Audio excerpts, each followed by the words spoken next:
मित्रांनो, पुण्यातल्या गजबजलेल्या रस्त्यांमध्ये एक अशी जागा आहे जिथून सुरू झाली भारतातील सर्वात मोठी समाजक्रांती. ही आहे महात्मा फुले वाडा. चला जाणून घेऊया या वाड्याचा प्रेरणादायी इतिहास. पुण्यातील गंजपेठ भागात असलेला महात्मा फुले वाडा हा 19व्या शतकातील एक ऐतिहासिक ठेवा आहे.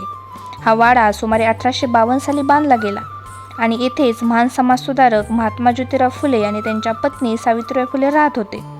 त्या काळात समाजात जातीय भेदभाव, अंधश्रद्धा आणि महिलांवर अन्याय मोठ्या प्रमाणात होता. पण या सर्वांना आव्हान देण्याचं धाडस या वाड्यातूनच सुरू झालं. महात्मा फुले आणि सावित्रीबाई फुले यांनी या वाड्यातूनच समाजात मोठे बदल घडवून आणले. महिलांच्या शिक्षणासाठी त्यांनी पहिला लढा उभारला.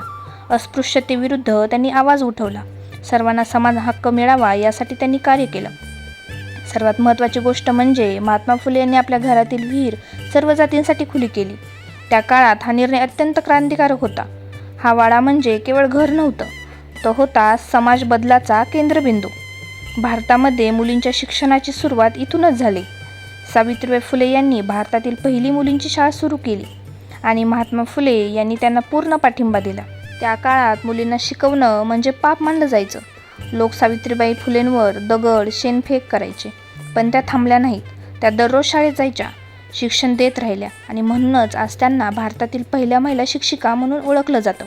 आज महात्मा फुले वाडा हा एक राज्य संरक्षित स्मारक आहे. येथे गेल्यावर तुम्हाला पाहायला मिळतात फुले दाम्पत्याचे फोटो आणि वैयक्तिक वस्तू, ऐतिहासिक माहिती आणि दस्तऐवज, जुनी वास्तू आणि अंगणातील ती प्रसिद्ध विहीर.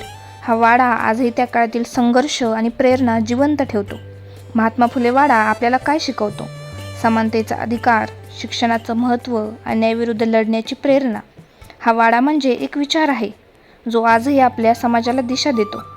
महात्मा फुले वाडा हा फक्त एक ऐतिहासिक ठिकाण नाही, तो आहे भारताच्या समाजक्रांतीचा पाया. जर तुम्हाला हा व्हिडिओ आवडला असेल तर लाईक करा, शेअर करा आणि अशाच माहितीपूर्ण व्हिडिओसाठी आपल्या चॅनलला सबस्क्राईब करायला विसरू नका.